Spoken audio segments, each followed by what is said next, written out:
जैसा कुटिल खलकामी कौन होगा। और यही भक्त का लक्षण। भक्त भी निंदा करता है, बुराई करता है, भक्त भी ऐसा नहीं भक्त बुराई नहीं करते, करते हैं, पर किसकी? किसी और की नहीं, अपने कर्मों की करते हैं, अपने आप की करते हैं।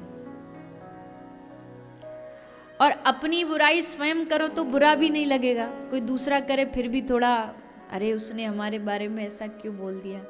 हम अपना जो ज्यादातर हमारा जो रिमोट कंट्रोल होता है ना जीवन का, वो दूसरों के हाथ में थमा के रखते हैं।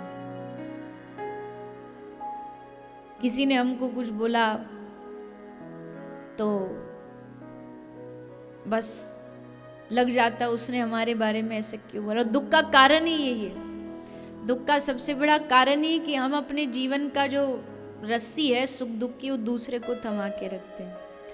लेकिन जिस दिन भगवत कृपा से हमारे हाथ में आ गई कि भैया हमने तो ठान लिया है कि हमें हमेशा प्रसन्न रहना, तुम कुछ भी बोलो, तो उस समय फिर कोई हमें दुखी नहीं कर सकता। महात्मा बुद्ध एक रोज जाकर के एक नदी में स्नान करते थे, रोज जाकर के नदी में स्नान करते थे। तो होते हैं कुछ लोग जिनको पता नहीं, महात्माओं को देख के ऐसी चिढ़ हो जाती है, उनके जीवन में क्या पिछले जन्म के पाप है कि साधु उनको आंख देखे नहीं सुहाते। कुछ बिगाड़ा नहीं साधु ने, पर बस। तो जैसे महात्मा बुद्ध जाते वो गाली देता,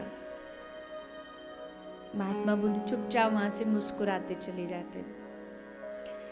एक दिन, 2 दिन, 1 महीना, 2 महीने, ये लगातार सालों तक चलता रहा।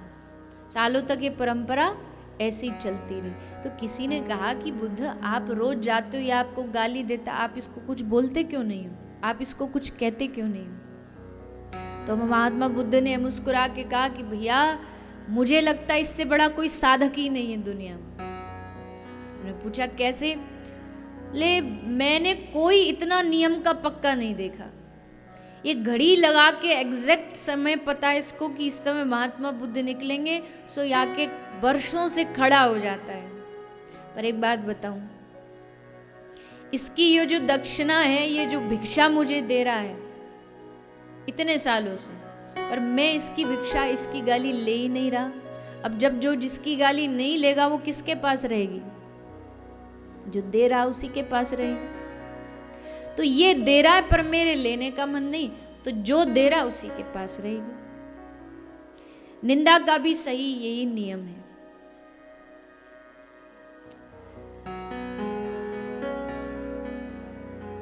तो श्रीमद् भागवत जी जो है ये स्वयं से स्वयं तक की यात्रा का नाम है। भागवत जी के माध्यम से अनेक प्रसंग, अनेक ऐसी बातें बताई जा रही हैं। श्री सुखदेव जी ने नरकों का वर्णन सुनाया।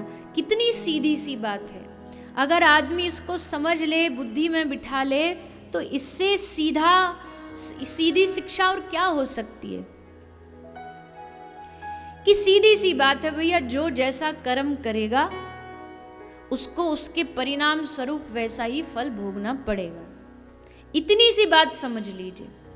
अब इतनी सी बात समझ आ गई तो ना तो फिर आपको अपने भविष्य को जानने की चिंता होगी, ना अपने वर्तमान को जानने की चिंता होगी। आपको पता है कि मेरे कर्म, मेरा भाग्य, मेरी डेस्टिनी, मेरा भविष्य निर्धारित करते जा रहे हैं। बस मैं इतना जानता हूं, इससे आगे जानने की कोई आवश्यकता नहीं।